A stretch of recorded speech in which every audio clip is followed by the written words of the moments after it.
Hello again. I have been watching a video on YouTube which features an academic of African heritage. I'm bound to say that I found it a bit embarrassing to watch because the woman delivering the lecture, earnest and well-meaning though she was, came across more like a teenager hoping to shock the grown-ups than as a rational and educated person. The brief film was made by Olivet Otele and funded by the BBC as part of their Alt History series.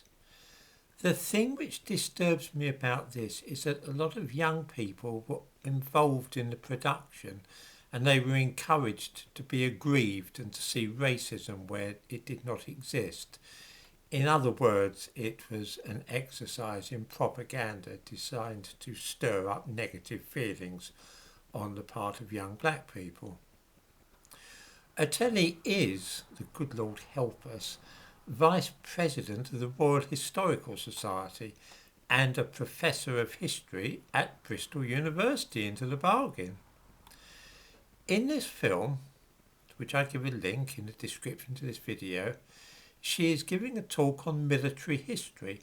Now that's something in which I have an interest, and because she discusses events in 1918 and 1919, about which I've had a book published, I feel that I can be fairly blunt and not pull any punches. The thesis which Otele advances is that the members of the British West Indies Regiment during the First World War were badly treated.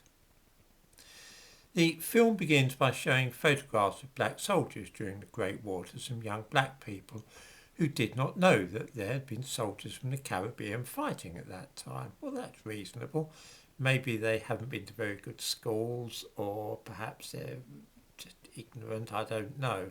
It's no particular secret that black people and Indians fought in the First World War, but still. Otele then says that the War Office only wanted white men to fight and did not trust people of colour, and nor did they want them. She also claims that the government were worried about damaging what she calls decades of white racial privilege, or prestige rather. All this might sound very convincing for those who know little about the First World War.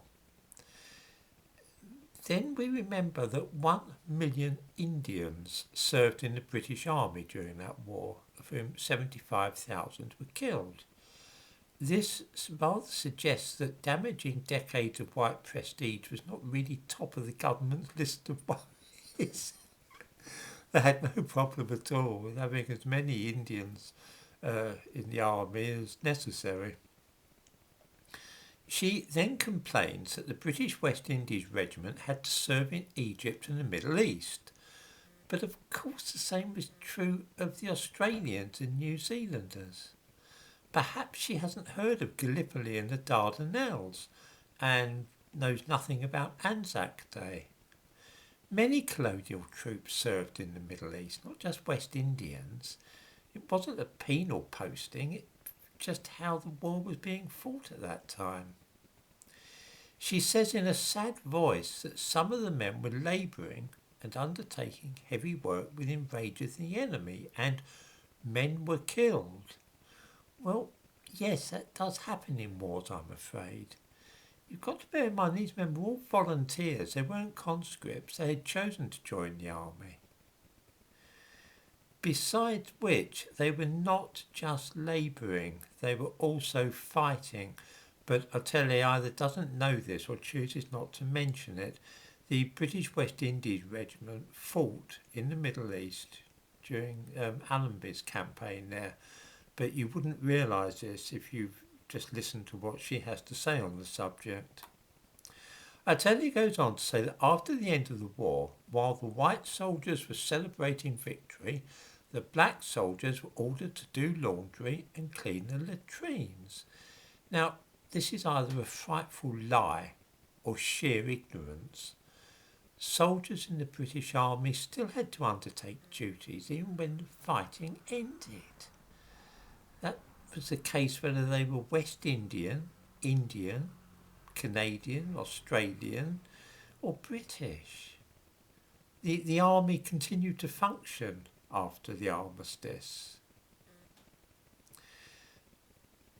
I mean, does she seriously not know that white soldiers were also moaning about this and wished to be demobilised? Has she not heard of the many mutinies at that time? She says that the rest of the army got a pay rise and the black soldiers did not. Well, there was a mix-up. They got it in the end. They weren't the only colonial troops to miss out on that pay rise until the matter was sorted out. Perhaps Otelli thinks it doesn't matter that Indians and Australians also didn't get that money at once. Then she says that the regiment mutinied, and as she puts it, the army was unsympathetic. Well, this is because although an armistice had been arranged, Britain was still technically at war. Mutiny during wartime is never something of which any government or army is sympathetic towards. Does Otelli know about the mutiny at Southampton, which was suppressed at bayonet point? Mutiny of white English soldiers. The one in Calais, where thought was actually given to shelling the mutineers with heavy artillery to suppress the mutiny. Again, white English soldiers. The one at Kinmore Camp in Wales, where there was a gun battle with the mutineers and 5 men killed. These were Canadian troops mutinying. The West Indian mutiny was one of many. Then comes something really embarrassing. And I have to chuckle about this because it reminds me of the sort of thing that you get at school. She says that the machine gun corps was called in to deal with them. This is a kind of error that we might laugh at if a school child makes it. We would gently correct the kid and later in the staff room have a laugh at the idea of a machine gun corps rather than the machine gun corps. She is a professor of history giving a talk on military history and cannot even pronounce the words she reads correctly. She then says that a mutineer was executed. That's quite untrue. A young black girl then speaks to the camera and says it was a horrible reaction to people who had put their lives on the line. There is some excuse for this youngster. She probably does not know much about history, but we might expect a professor of history at a Russell Group University to know a little of the subject, perhaps. Otelli goes on to say that the soldiers of the West Indies Regiment were treated as second-class citizens, but there's no reason to think that that is so. They were soldiers.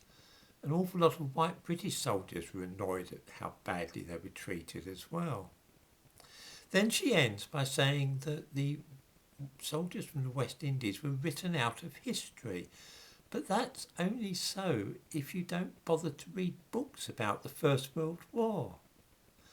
They were only a small unit after all. The West Indies Regiment consisted of just 15,000 men compared to the 1 million Indian soldiers, and so they can't expect to be at the forefront of history. The fact is there were millions of colonial troops from Australia, New Zealand, Canada, India and South Africa. The contribution of the West Indies was a modest one. This then was a good example of a modern black academic trying to remould history in a political fashion. It little wonder that the BBC were keen to pay for this nonsense.